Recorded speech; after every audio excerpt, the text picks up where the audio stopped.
You're watching Forsaken Joe. Don't forget to like and subscribe. Enjoy the story. Let's begin. I'd never expected to feel so betrayed by something so simple. It wasn't like me to get rattled by these things. I'd seen it all in my 72 years. But this felt like a knife in my chest. My name is Vincent Halberd. I live alone now, in a small house in the desert suburbs of Phoenix, Arizona. My wife Clara passed away 5 years ago, and I've been on my own ever since. Quiet life, routine. The only sounds that break the silence are the wind in the cacti and the hum of my old TV when I'm too tired to read.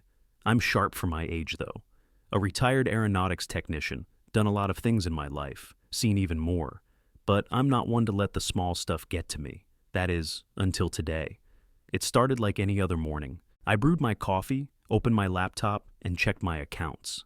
Everything was going well, bills paid, retirement savings growing slowly but steadily. That's when I saw the alert in my inbox, a message from Suncrest Lending Services. I clicked it, thinking it was just a routine update. But then I saw the words that stopped my heart cold. Activation of personal line of credit, $480,000. I blinked at the screen. Surely it was a mistake. I hadn't taken out a loan in years, certainly not anything close to that amount. The last thing I needed was an extra credit line I hadn't requested. I rubbed my eyes, wondering if I was seeing things. Maybe it was spam. I clicked the link to the bank's website and logged into my account. No, it wasn't spam. The loan was active, in my name. I thought back. 2 weeks ago. There had been nothing, no warning, no phone call. But I had been busy. I hadn't been out much. Just doctor's visits and errands. I thought maybe it had slipped through the cracks. But no. This was too big. Something was wrong. I dialed Suncrest Lending, trying to keep my voice steady as the ringing tone echoed in my ear. After a couple of moments, a woman's voice came on the line. "Good afternoon. This is Melanie with Suncrest Lending. How can I assist you today?" "Melanie," I said, keeping my voice calm. "I've just received an alert about a line of credit opened in my name. $480,000, but I never requested it. Can you tell me what's going on?" There was a pause, and then the woman on the other end cleared her throat. "Let me pull up your information, sir. One moment, please." I stared at the screen, my heart racing. How the hell could this happen? I've always been careful with my finances. I knew better than to let anyone get too close. Finally, she came back on the line. "Yes, Mr. Halberd. It looks like you were in our Phoenix branch 2 weeks ago to sign the paperwork for a loan of that amount. The documents were all completed, and we have your ID, matching signature, and a power of attorney on file. It appears everything was processed correctly." My mind was reeling. I hadn't been to the Phoenix branch in months, and certainly not to open any loan. "I'm telling you, I never signed anything," I said, the frustration creeping into my voice. "There's been a mistake. This is fraud." "I'm sorry, sir," she replied, her tone stiff and professional. "But the signatures match our records, and the loan was processed in person. Perhaps you were confused. If you'd like, I can send over the details for you to review." Confused? I had been to that bank in decades. I was sharp, not forgetful. Someone had to be messing with me. "I'll be contacting law enforcement," I said, my voice low but firm. "This is fraud." The line clicked off as I ended the call. My hands shook as I sat back in the chair. I knew this wasn't over. It couldn't be. But who would do this? Who would open a credit line in my name? And then, just as I was trying to process what had happened, my phone rang. "Hey, Dad," came the bright voice of my daughter, Erica. "I know this is sudden, but I'm coming to visit tomorrow. Is that okay?" I blinked at the screen. Erica hadn't visited in over a year, and now she was calling to arrange a visit, out of nowhere. "Tomorrow?" I asked, trying to steady my breath. "I didn't expect you." "What's going on?" "Oh, nothing," she said too quickly. "I just thought it's been a while, and I wanted to see you. Can we have dinner together?" Something didn't sit right, a visit from Erica, just like that. I hadn't seen her in forever, and suddenly she wanted to pop in unannounced. It felt off. I was still shaken by the bank's call, and now my daughter wanted to swing by. I didn't believe in coincidences. "Sure, tomorrow's fine," I said, my mind spinning. "We'll see you then." I hung up the phone, but the feeling of unease lingered. Why now? Why was she coming? I had a sinking feeling in my gut. like I was standing at the edge of a cliff, and someone was about to push me off. And I knew, deep down, that Erica, my own daughter, had something to do with this. The stage was set, and I could feel it in my bones. Tomorrow, I was going to have answers. I spent the evening pacing the small living room, my mind working a mile a minute. Erica was on her way over, but the questions swirling around in my head only seemed to get louder. Why now? Why had she called out of the blue, arranging a dinner visit after all this time? The timing didn't sit right, not after I'd just discovered the massive line of credit opened in my name. The doorbell rang just as I was about to sit down. I wiped my palms on my jeans and took a deep breath before opening the door. There they were, Erica, dressed in a perfectly tailored suit, her blonde hair styled just so, and her husband Lawrence standing next to her. Lawrence looked like he'd just stepped out of some high-end financial magazine. Sharp suit, pressed shirt, polished shoes. They made the perfect couple, and for a second, I almost forgot who they were. Dad. Erica smiled, stepping forward and giving me a quick hug. Her perfume was strong, almost too much. It's so good to see you. We've been meaning to visit more often, but you know how things get. I didn't respond right away. Instead, I simply nodded and stepped aside, allowing them both into the house. Lawrence gave me a brief handshake before heading inside. Dinner was going to be an interesting affair. We made small talk for the first few minutes. Lawrence talked about his recent business ventures. Things were apparently going well for him, or so he said. Erica kept the conversation light, her voice upbeat and friendly. But there was something about her demeanor that felt rehearsed. The whole evening was like that, polished, perfect, but with an underlying tension that seemed to grow the longer they stayed. I served the food, simple, nothing extravagant. And as we settled in, I casually began to probe. So, what's new with you two? Planning anything exciting? I asked, leaning back in my chair, my eyes flicking between them. Got any big plans for the future? Erica stiffened slightly. Lawrence smiled, but it didn't reach his eyes. He cleared his throat. Actually, Erica said, picking at her salad, we're looking at a new house. We've been house hunting for a while now. Something bigger, you know. I nodded, pretending to listen intently. But I had a different agenda. The more they talked, the more I watched them. Lawrence shifted uncomfortably in his chair, and Erica's hand tightened around her fork. Really? I said, feigning interest. That's exciting. Have you found anything you like? Oh, we've seen a few places, Erica replied quickly, just waiting for the right one. Sounds like you've been busy, I said, but the question that had been gnawing at me finally slipped out. Speaking of business, I got a call from the bank today. About that personal line of credit. They said it was all processed and signed. Pretty big number, $480,000. Erica froze. For just a split second, her eyes widened, and Lawrence shifted in his chair. Oh, Erica said, voice forced. I didn't know you were still dealing with that. I thought you took care of all that a while ago. I leaned forward, watching her closely. Lawrence's gaze had shifted to his lap, and I could feel the tension in the air now. I wasn't imagining it. Something wasn't right. The thing is, I continued, they said I signed the paperwork for it 2 weeks ago, in person, with someone who claimed to be my daughter. I let the silence hang in the air. Erica's face flushed. Lawrence shifted again, and I saw his hand twitch slightly on the table. Neither of them said anything for a moment, and I could feel the weight of their silence. The bank's investigating it, I lied smoothly, not breaking eye contact with either of them. They're going to look at footage, check the signatures. I'm not sure how this happened. Investigating, Lawrence said, forcing a chuckle. That's intense, don't you think? I don't know, I said slowly, savoring the look on their faces. Seems like a pretty big mistake for them to make. I'm just trying to figure out who might have been involved. I watched them both closely, my mind spinning. Erica's hands were shaking slightly as she took another bite of her food, her eyes darting toward Lawrence for reassurance. Lawrence cleared his throat. Well, you'll get it sorted out, right? Lawrence said quickly, trying to change the subject. It's probably nothing. Maybe, I said slowly. But I don't think this is nothing. I'm going to need a lawyer, and maybe some help getting to the bottom of it. Both Erica and Lawrence stiffened, and I could see the color drain from Erica's face. The words were out, and now I was watching their reactions with a hawk's focus. Erica forced a smile, but it didn't reach her eyes. Of course, Erica said. I'm sure it'll be all cleared up soon. You've always been so on top of things, Dad. It's good you're getting to the bottom of it. I wasn't buying it. After dinner, they made their excuses and left quickly, the false pleasantries slipping away as soon as they crossed the threshold. I didn't need to say another word. The damage was done. Their facade had cracked just enough for me to see the truth. I stood in the doorway long after they left, staring out at the empty street. I knew what I had to do. Picking up the phone, I dialed a number I hadn't called in years. "Jace Valdez," the familiar voice answered on the other end. "Jace, it's Vincent," I said. "I need a favor.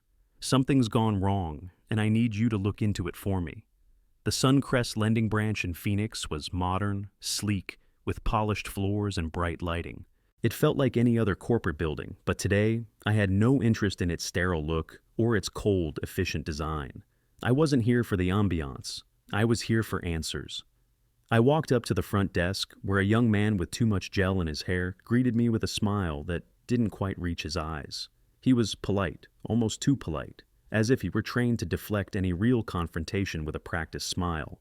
"Good morning, sir," he said, standing up. "How can I assist you today?" "I'm here to speak with the branch manager," I replied, my voice firm but measured. "I need to get to the bottom of a situation." The man didn't ask questions. He simply nodded, probably relieved that I wasn't asking for any services that would require effort. After a brief wait, a slightly older man emerged, Darren Fife, the manager. He extended his hand, and I shook it. "Mr. Halberd, right?" he asked, his smile more genuine, though still tinged with the same corporate stiffness. "I understand you have some concerns regarding a recent loan." I nodded, trying not to let the frustration leak into my voice. "I'd like to discuss the loan that was opened in my name.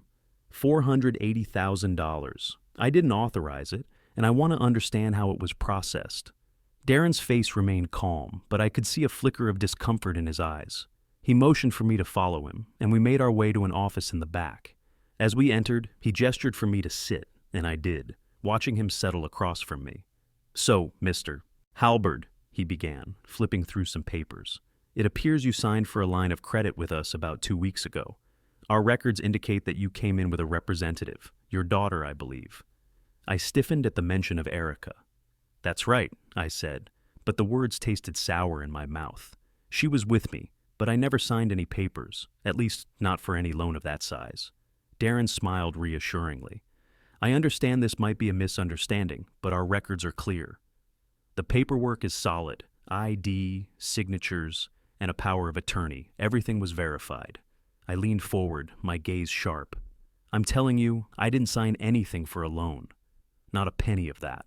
What I'm saying is this. Someone forged my name or tricked me into signing something, and I'm not leaving here until I get answers." Darren's smile faltered, replaced by a more professional mask. He shifted through his paperwork and pulled out a folder, sliding it across the desk to me. "Here's the documentation we have on file, Mr. Halberd. You'll see that everything matches your signature. Miss Vieira, the loan officer who handled your file, even recognized you and your daughter when you came in." His voice was calm, almost patronizing. "Maybe you're just a little confused, sir. It's not uncommon for people your age to forget things, but I assure you, the loan is legitimate." I barely contained my anger. "Don't tell me what I remember," I snapped, my hand hitting the folder in front of me. "I don't forget important things like this. If my daughter had taken me to the bank for any reason, I would have known, and I sure as hell wouldn't have signed anything that would put me in debt for $500,000. Darren's expression softened just a fraction. "I understand your frustration, Mr. Halberd, but you must admit there's a possibility you don't remember everything clearly. You were in for a routine appointment that day. Your daughter had taken you to the chiropractor, correct?" My mind raced. I did remember going to the chiropractor, but after that, Erica had insisted we stop by a notary. She said it was for client documents. I recalled the conversation clearly. "That's right," I said slowly. "Erica did mention something about a notary, but she didn't mention anything about a loan." Darren nodded, his voice getting that slightly sympathetic tone again. "You see, sir, the notary you visited that day confirmed that you signed a power of attorney for your daughter. She's been handling your affairs for you, hasn't she?" A chill ran down my spine. "A power of attorney," I repeated, disbelief rising in my chest. "She didn't tell me she had that, and she sure as hell Didn't tell me she was using it to get a loan in my name. Darren pushed a few more papers toward me, and I looked at them with disgust. It was all there, the signatures, the notary's stamp, everything valid. But I knew, deep down, that this was all a setup. "Miss Vieira," Darren said, his voice still smooth.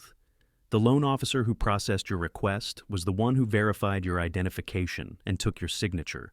She'll be able to confirm everything when you speak with her. If you want, we can set up an appointment to go over the details." I stood up suddenly, my chair scraping loudly against the floor.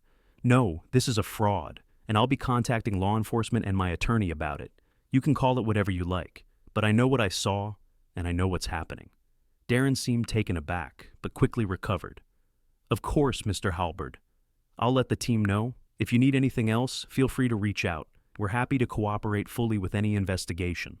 I left the office with the folder in hand, my mind racing. Erica had used me. She had tricked me into signing something, and now she was trying to pull off a loan in my name. But I wasn't done yet. I would prove it. As I walked out of the bank, I pulled out my phone and dialed Jace Valdez's number. The call went straight to voicemail, but I didn't hesitate. "Jace, it's Vincent," I said, my voice cold and steady. "I need you to look into something for me. I've got a feeling my daughter's involved in something big, and I need to find out what. Call me back and I'll fill you in." I hung up, staring at the city skyline in the distance. The game had changed. It was no longer just about money. It was about trust, betrayal, and the lengths people would go to when they thought they could get away with it. And Erica. She had just crossed a line she couldn't undo. Vincent arrived at the diner early, just as the evening sun was dipping below the horizon, casting a warm golden hue across the quiet street. He wanted to get there first, needed a moment to clear his head before Jace arrived. Vincent had known Jace Valdez for years. He'd been one of the best private investigators in the business, specializing in fraud, before retiring to a quieter life. But today, Vincent wasn't here for small talk. He was here for answers. The small, family-owned diner had that warm, inviting feel. It was quiet, with only a handful of other patrons scattered in booths, their voices a low hum in the background. Vincent ordered a cup of coffee, black, and waited. A few minutes later, Jace walked in, wearing his usual dark jacket and faded jeans, looking just as sharp as ever, despite his retirement. He spotted Vincent right away and waved, making his way over to the booth. "Vincent," Jace said, sliding into the booth across from him. "It's been a while." Vincent gave a curt nod. "Yeah, it has. But this isn't a social call." Jace raised an eyebrow. He knew Vincent well enough to understand that when his old friend was serious, there was no room for pleasantries. "What's going on?" Vincent didn't waste time. "I need you to look into something for me." "Something's wrong, Jace. Big time." Jace leaned in, his interest piqued. "Go on?" Vincent opened the folder he'd brought with him, documents, printouts, and a few photos, and dropped it onto the table between them. "I found out that my daughter, Erica, and her husband, Lawrence, used a forged power of attorney to take out a loan in my name, nearly $500,000.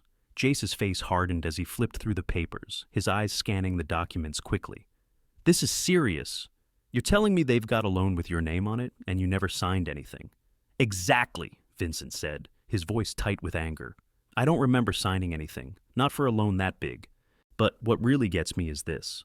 On the day it supposedly happened, Erica took me to a chiropractor's appointment, and afterward, she insisted we stop by a notary.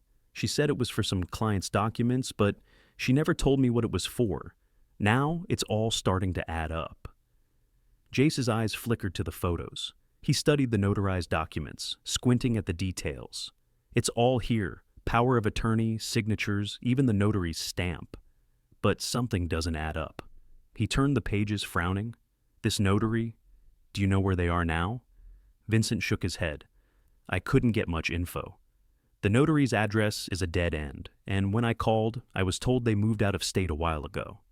"Convenient," Jace muttered, before turning to another page in the folder. "And you're saying this loan was used for real estate?" Vincent nodded, his gut sinking lower with each passing second. "Yeah, Erica and Lawrence bought a house, a big one, in Mesa Verde. I didn't know about it until recently. And get this, there's no mention of me on the deed, but the loan's in my name, and Lawrence's name is the only one on the title." Jace leaned back, tapping his fingers on the table thoughtfully. So they took out this loan, used your identity, and bought a property. But why didn't they just go through the usual channels? Vincent's voice dropped to a near whisper. Because they knew I'd never approve. I've been careful about my finances, always keeping things close to the chest. They needed a way to bypass me, and they used that power of attorney to do it.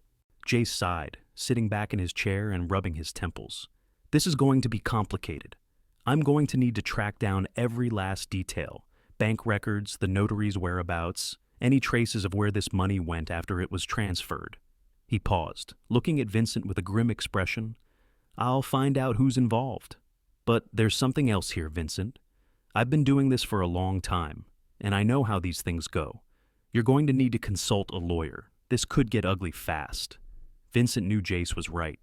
I don't trust anyone at the bank anymore, and with Erica involved, I don't know who else I can turn to. I can't let her get away with this. Jace flipped open his notebook, scribbling a few notes. I'll start digging, see what I can find.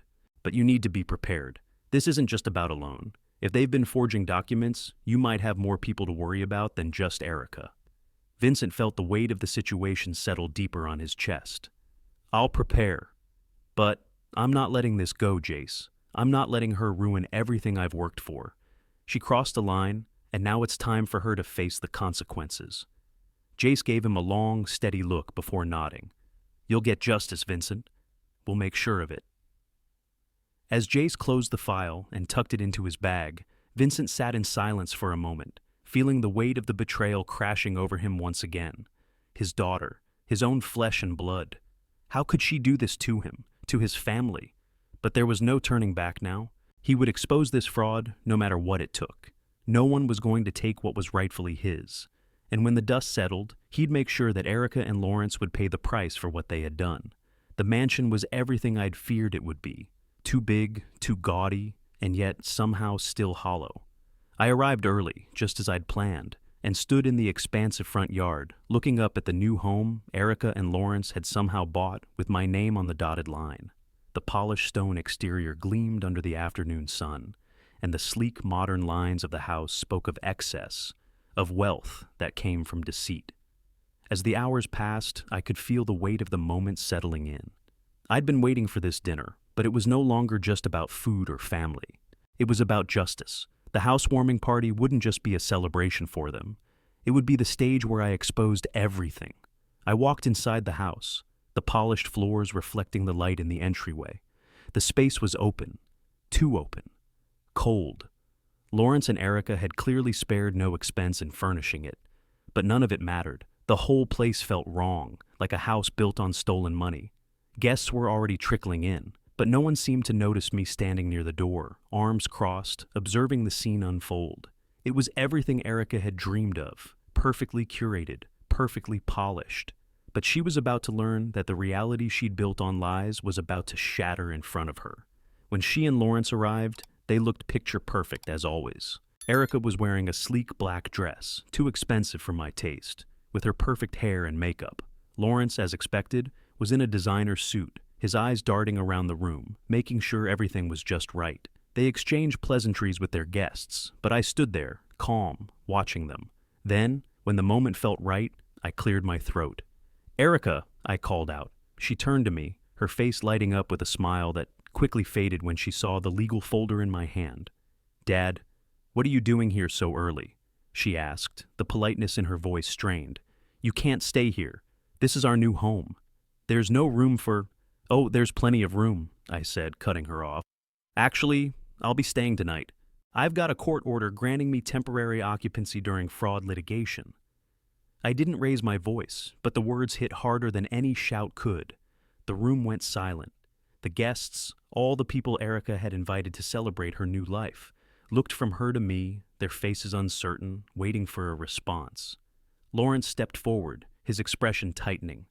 What is this? What are you talking about? His voice was low, but there was panic underneath it. You can't just come in here like this. This is our house. I raised my hand, silencing him. Actually, Lawrence, it's not your house. It's mine. This entire thing, this loan, this property, was bought with a line of credit that was fraudulently obtained in my name. A few gasps went around the room, but I didn't pause. I was just getting started. You see, I went to the bank today. Turns out, Erica, my own daughter, used a forged power of attorney to get the loan and buy this house, all while I thought I was signing papers for a client's documents. I looked straight at Erica, who had gone white, her jaw tightening with every word. "Dad, please," she said, her voice shaky, but trying to mask the fear behind it. "This isn't the time for this. You're embarrassing me in front of our guests." "Embarrassing?" I asked, tilting my head, my voice cool. "You're the one who should be embarrassed, Erica. You've used me for years, and this house, this life you've built, none of it's real. It's all built on lies, on manipulation. You thought you could trick me, take what's mine, and walk away without consequence. But I'm not going to let you get away with it." The room was silent now, all eyes on us. Some guests had already started to gather their things, sensing the tension, but Erica and Lawrence stood frozen. "You have no idea how hard I worked for what I have," I continued, my voice calm but heavy with contempt. "I didn't build this life for it to be stolen by my own daughter. You think I wouldn't find out? You think I'm just some old fool who doesn't know what's going on?" Erica took a deep breath, her composure crumbling. "Dad, please, let's talk about this privately, just the two of us. I'll explain everything." "No, Erica," I said, shaking my head slowly. "You've been lying to me for too long. This isn't about explanations. This is about accountability. And you, my dear, will be held accountable." Lawrence stepped in, his face reddening with anger. "You have no right to do this. We worked for everything we have. This is our home. You're ruining everything." "Everything you have is built on fraud," I shot back. "This house, this lifestyle, it's all based on stealing from me, from my trust. And now, you'll pay the price." The tension in the room was unbearable. I stood there, staring at my daughter, watching her crumble under the weight of her actions. It wasn't the first time I'd seen her act like this, manipulative, controlling, pretending everything was fine. But this time, she couldn't escape the consequences. "Here's what's going to happen," I said, my voice sharp. "You're going to transfer the deed to me. You're going to take responsibility for what you've done, or I will take you to court and press criminal charges. I've had enough of this, and you're going to face it." The room was thick with the weight of my words, and no one dared speak. The guests were all gone within the next half hour, the atmosphere drained of any pretense of celebration. I stayed in the house. I had the court order, and I wasn't going to leave until Erica and Lawrence made things right. And as the last of the guests filtered out and Erica's once perfect smile faded completely, I felt a strange sense of calm wash over me. This wasn't just about a house. It was about finally taking control, about reclaiming what was mine, and putting an end to the lies once and for all. The days after the housewarming party were quieter than Vincent expected, though they weren't peaceful. The fallout from the confrontation still lingered, hanging in the air like smoke from a fire that had yet to be fully doused. The once sparkling mansion that Erica and Lawrence had paraded around in front of everyone now stood as a symbol of their downfall, its walls full of secrets and broken promises. Vincent sat alone in his living room, his hands folded in front of him, thinking about the phone calls that were sure to come. He didn't have to wait long. The doorbell rang, cutting through the stillness of the house. He knew who it was before he even got up. He'd already had an uneasy feeling that his sons, Michael, the middle one, and Owen, the youngest, would come to confront him. He wasn't sure what to expect. The truth had shattered the family, and now the cracks were starting to show. He opened the door to Michael first, his son looking uneasy but trying to put on a brave face. Michael stepped inside without saying much, his eyes scanning the room like he was unsure if he even belonged here anymore. "Dad," Michael began, his voice tentative. I need to talk to you." Vincent didn't sit down. He didn't want to, not yet. "About what?" he asked, keeping his voice steady. Michael hesitated, avoiding eye contact. Finally, he took a deep breath and met his father's gaze. "I know I should have said something sooner, but I didn't know how." He paused, looking down at his feet. "I knew about the power of attorney. I saw Erica sign it. I didn't think it was anything serious at the time." Vincent's heart sank. His suspicions about Michael's involvement had been growing, but hearing it from him was a punch in the gut. "You saw her forge my signature," Vincent said slowly, his words deliberate. "And you didn't think it was serious." Michael's shoulders slumped, and he looked pained. "No, at first I thought it was just a formality. I didn't think it would go this far, Dad. She said it was for your protection, that you needed help managing things. But she manipulated me. Vincent's gaze softened, though his anger still simmered beneath the surface. You should have come to me, Michael. You should have said something. You didn't think I'd notice, or that I wouldn't care. I didn't want to cause trouble, Michael whispered. I thought I was helping. Vincent exhaled slowly. By helping her steal from me. Michael winced, but he didn't argue. He just nodded, looking defeated. I was wrong, Dad. I see that now. I'm sorry. The silence between them was thick, and Vincent let it linger. There was nothing more to say, not yet. His son had to live with the consequences of his actions, just as Erica did. Vincent had made his choice, and now Michael had to face the truth of what he had been a part of. Before Vincent could speak again, the doorbell rang once more. This time, it was Owen. Owen stepped inside without hesitation, his eyes already blazing with a mixture of anger and disbelief. Unlike Michael, Owen's voice was steady, but the tension in his posture was unmistakable. Dad, Owen said firmly, I came to see you, to talk about what happened. Vincent looked at him, his voice low but firm. What do you want to say, Owen? Are you here to tell me how wrong I am for standing up for myself, or are you here to finally take a stand for what's right? Owen clenched his fists, his jaw tightening. No, I'm not here to make excuses. I don't know how this happened. How did we get here, Dad? How did everything fall apart so fast? Vincent crossed his arms, leaning against the chair. It fell apart when your sister decided to treat me like I was some fool. It fell apart when she thought she could lie, steal, and get away with it. And when Michael went along with it, I knew this family wasn't what I thought it was. Owen's expression softened, and for the first time, he seemed to wrestle with his emotions. I don't know what to say. I never saw it coming, but now that I know, I can't believe she did this. To you, to all of us.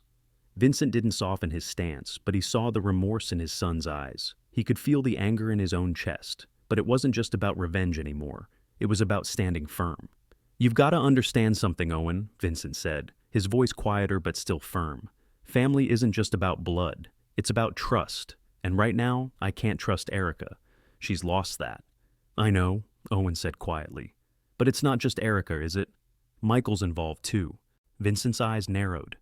Yes, and that's something we're going to have to deal with. But this isn't just about me anymore. It's about what's right, and what she did was wrong. She needs to fix this, not just for me, but for this whole family. Owen stepped forward, his voice shaking with emotion. And what about me, Dad? What do you want me to do? Vincent took a long pause before responding, his gaze firm. I want you to decide, Owen. You need to choose a side. Are you with me, or are you with them? I'm with you, Owen said without hesitation. Always. I'll help you however I can. I don't want to be part of the lies. Vincent nodded slowly, feeling a weight lift from his chest. Good. Because I can't do this alone. The silence that followed was thick with unsaid words. Then, as if sensing the change in the room, Vincent's granddaughter Rachel appeared in the doorway, her small frame hesitant but determined. I'm not here to make things worse, she said softly, looking at her grandfather. But I just wanted to tell you that I think you're awesome. You're always there for us. I'd rather spend time with you than pretend everything's fine, like Erica. Vincent's heart warmed. Rachel's quiet support meant more than anything else. Thanks, sweetheart. That means a lot. As she smiled shyly and left the room, Vincent looked back at his sons. The family was unraveling, but it wasn't too late to put things right. Not if he had anything to say about it. I'm not pressing charges yet, Vincent said, his voice resolute. But Erica has to make this right. She's got one chance to fix it, or we're done. Owen nodded, his face set in determination. We'll make sure she does, Dad. We'll all make sure. Vincent let out a deep breath. For the first time in days, he felt a sliver of peace. The storm was far from over, but maybe, just maybe, they were finally starting to put the pieces back together. The following days were filled with tense anticipation. Vincent stood by his decision, and the once elegant house that Erica and Lawrence had built their false dream in now felt more like a battleground than a home. Each time he passed it on his walks, the mansion seemed to mock him with its pristine walls and gleaming windows, but it no longer held any power over him. His resolve was unshakable. Vincent had called in the lawyers, filed the injunction, and now he had them by the neck. He wasn't about to back down from this. He would get justice no matter how much his children protested. This wasn't just about the house. It was about respect, boundaries, and accountability. Erica and Lawrence were going to pay for their lies. The legal documents were finalized, and soon enough, a final meeting was arranged. One where Erica and Lawrence would be forced to face the consequences of their actions.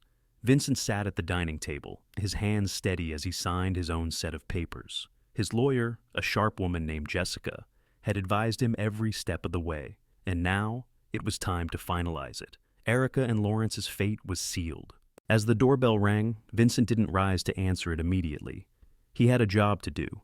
He would face them as calmly as he always had, but this time there would be no more games, no more pretending everything was fine. He was done. When Erica and Lawrence arrived, their smiles were gone, replaced by tight-lipped expressions and forced politeness. They had arrived as guests in their own home, but this time Vincent wasn't leaving.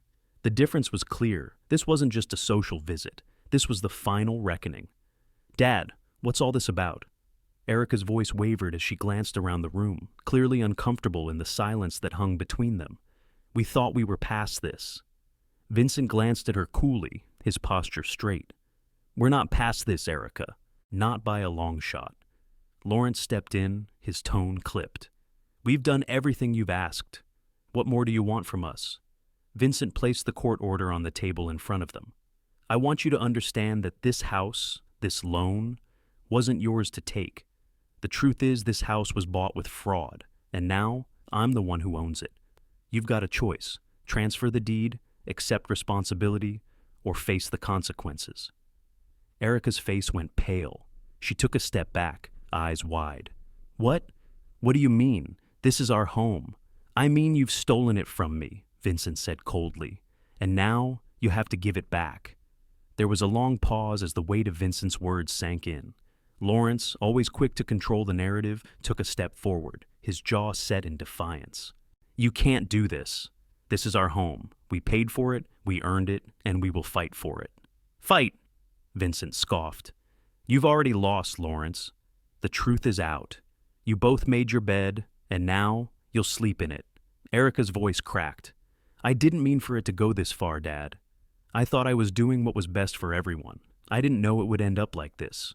Vincent stood up slowly, his expression hardening. "What's best for everyone? You don't get to decide that anymore, Erica. You've crossed a line that can't be undone. I'm not doing this for you or Lawrence. I'm doing this for myself, for the trust that you shattered. This house is mine. It always has been." A murmur ran through the room. The tension was unbearable. Vincent could see it in their eyes. They realized he wasn't bluffing. This wasn't a negotiation. It was a reckoning. "I'll transfer the deed," Lawrence said suddenly, his voice tight, filled with barely contained fury. "But this isn't over, Vincent. You're going to regret this." "I already have," Vincent replied, his voice steady. "But it's too late for regrets now." As Vincent handed the papers to Jessica, his lawyer, she took over the final steps, guiding Erica and Lawrence through the process of relinquishing the deed. Their eyes were filled with a mix of disbelief and anger, but they had no choice. The law was on Vincent's side now. Once the papers were signed, Jessica handed Vincent a copy, and he looked at Erica and Lawrence, his gaze hardening with each passing second. "You'll move out by the end of the month. If not, I'll see you in court." Erica opened her mouth to protest, but she was cut off by a sharp look from Vincent. She knew better now than to challenge him. With a quiet, resigned nod, she turned to leave, Lawrence following her closely. Before they crossed the threshold, Erica stopped, her voice barely above a whisper. "I hope you're happy." Vincent didn't respond. He didn't need to. As the door clicked shut behind them, Vincent felt an odd sense of satisfaction. It was over, or at least the first part was. The house was his again, but more than that, he had reclaimed his dignity. He had taken back control over the life that had been hijacked from him. The weight he had carried for months, the dread of what Erica and Lawrence had done, suddenly felt lighter. He had set a boundary, a hard one, and now he was free to live without the constant weight of their betrayal hanging over him. The doorbell rang again, but this time, it wasn't Erica or Lawrence. Instead, it was Jessica, who had finished the paperwork. She handed him a final document with a slight smile. "You did the right thing, Vincent," she said quietly. "It's all over now." Vincent nodded, feeling a quiet sense of resolve settle within him. "It's not just about the house," he said, his voice more measured now. "It's about trust. It's about what family should be." Jessica smiled. "Well, you've got your peace now. But be careful. There's always fallout." Vincent looked out the window, his eyes softening as the sun began to set. "Let them deal with it. I've had enough of their mess. I'm ready for something better." And as the sky turned from gold to purple, Vincent felt a sense of peace that had eluded him for far too long. He'd done what was right, and now he was ready to move forward, his life, his choices, his future, on his terms. The transition had been a strange one, like stepping into a new world, or perhaps a new version of himself. Vincent had never imagined this would be his life at 72, but as he stood in his backyard, watching the sun sink beneath the distant mountains, he couldn't help but feel a sense of peace he hadn't known in years. The house, once stolen from him by deceit, had become something else entirely. He had transformed it. The sterile, cold mansion that Erica and Lawrence had built with his stolen trust was now full of warmth, laughter, and the sounds of new beginnings. Vincent had joined a model aircraft club, a group of retirees who met on weekends to fly their planes. There was something calming about the precision of the hobby, the way everything came together in the air, just like the new life he was starting to build. It wasn't about wealth or status. It was about passion, about reclaiming something pure and personal. He also joined a book discussion group with other seniors from the neighborhood. Their meetings, held every other Wednesday, became a welcome break from the weight of family betrayals. It was refreshing, connecting with people who valued intellect and simple conversation over pretense. The house had also started to feel like home again, but in a completely different way. It wasn't the pristine luxury it had been before. It was a space where memories were starting to be made with people who cared, not for what he could give them, but for who he was. Rachel had become a regular visitor. She and her younger brother Daniel would come over after school, and the house that had once felt empty and cold was filled with laughter. They had movie nights, pool days, and even family dinners, with Vincent at the head of the table, watching his grandchildren grow. On one such afternoon, Rachel came to him with a shy smile. "Grandpa," she said, "I like coming here more than going to Aunt Erica's house." Vincent paused, his hands on the steering wheel of his old car. "You do, huh?" "Yeah, it feels real here. At her house, everything feels fake, like it's all for show." Rachel shrugged, her youthful wisdom echoing louder than any words from the past had. Vincent's heart swelled with pride. "Well, I'm glad you like it here, sweetheart." He ruffled her hair, then looked out at the bright blue sky, reflecting on the moment. His phone buzzed on the passenger seat. He glanced down, an unsigned postcard. His brow furrowed as he saw the familiar handwriting on the back. Erica. He hadn't heard from her since the legal settlement. The few texts she sent had gone unanswered. He picked it up, almost absently. "I'm sorry, Dad. I know I've failed you. I didn't know how to fix everything, but I'm trying. Please, just know I'm sorry. Please don't give up on me." Vincent sat back in his chair, the postcard trembling slightly in his hand. He hadn't expected this. She had always been able to spin her way out of situations before, but this time, there was nothing left to manipulate. The words felt hollow, empty. There was no apology large enough to take back what she'd done. He set the card down on the table, untouched, and walked outside to where the kids were playing in the pool. He smiled. This was the life he was building now. This was where his focus needed to be. Not on the past, not on Erica's empty apology, but on what he had created here. His phone buzzed again, but this time it was Owen, his youngest son, the one who had stood by him. Vincent answered quickly, his voice lighter now. "Hey, Dad, you busy?" "Not at all," Vincent replied, glancing over at the kids. "What's up?" "I've been thinking about everything. You're right. I never thought I'd be in a situation where I'd have to choose, but I'm glad I did." Owen hesitated before continuing. "I know things haven't been perfect between us, but I'm here now. I'm here for you, Dad." Vincent's heart warmed.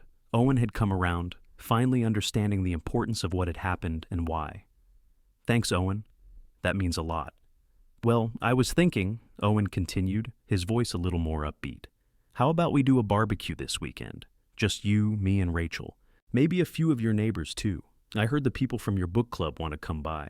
Vincent chuckled softly. That sounds good. I'll get the grill going. Maybe we'll make it a big one. Get the whole community involved. It felt right. He hadn't realized how much he'd missed that sense of connection until now. The idea of having people over, good people, people who weren't using him, who weren't hiding behind facades, was something he could finally look forward to. You got it, Dad, Owen said. I'll bring the sides, and maybe Michael can grab the drinks. Let's keep it simple, Vincent replied with a laugh. Just a good time. As the conversation ended, Vincent leaned back in his chair and looked at the postcard again. He sighed, but it wasn't out of sadness. He didn't need to respond to Erica. Her apology was too late, but for the first time in a long time, he felt like he could breathe. The weight of the past was lifting, and in its place was something new, his own peace. Later that week, Vincent stood on the back porch, flipping burgers on the grill, as Rachel and Daniel ran around, chasing each other with water guns. The sky was a canvas of reds and oranges, the sun beginning to set. Owen was setting the table, and even Michael showed up with a bag of chips and a half-hearted apology tucked in his back pocket. The air was light. The house, once a symbol of betrayal, now felt like a real home. And in that moment, Vincent realized he wasn't just surviving anymore. He was living. As he turned the steaks on the grill, Vincent's gaze fell to the horizon, where the sunset bled into the desert sky. For the first time, in a long time, he felt truly free. The family he had fought for, the family that had broken him, had finally pushed him into something better. He didn't need Erica's apologies. He had something more valuable, his independence. And that, he realized, was worth more than any mansion or empty promise. As the laughter of his family echoed around him, Vincent allowed himself to smile. The future, it seemed, was his to shape. And for the first time in years, he felt that maybe, just maybe, everything was going to be all right. It had been a month since the legal settlement, and Vincent found himself standing at the kitchen counter, staring at a piece of mail. The envelope was from the bank, the familiar Suncrest Lending Services logo printed in the corner. He already knew what it said before he even opened it, but he still felt a tightening in his chest when he unfolded the letter. A missed payment. It wasn't the first time something like this had happened. Erica and Lawrence had missed payments before, but this time was different. This time, the stakes were higher. Vincent wasn't about to rescue them again. He had given them the chance to make things right, but they'd failed. He wasn't in the business of enabling bad decisions anymore. He sat at the kitchen table, the letter in front of him, his mind racing. The house, the loan, the debt.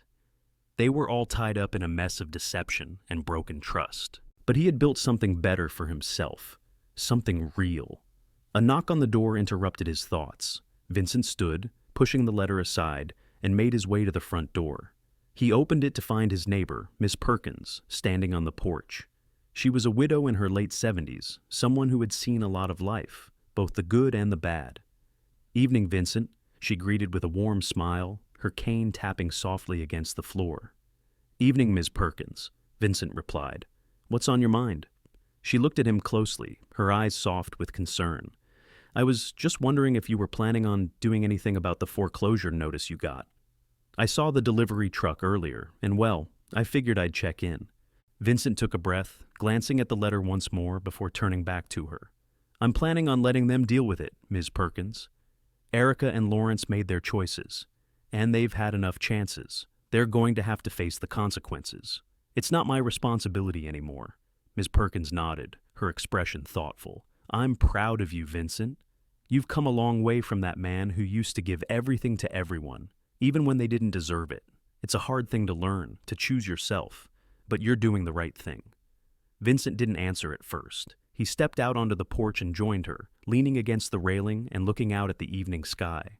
The desert was quiet, the only sounds the rustle of the wind through the trees and the distant calls of coyotes. "I didn't think it would end like this," Vincent said quietly. "When Clara passed, I thought the hardest part would be learning how to live without her. But this betrayal.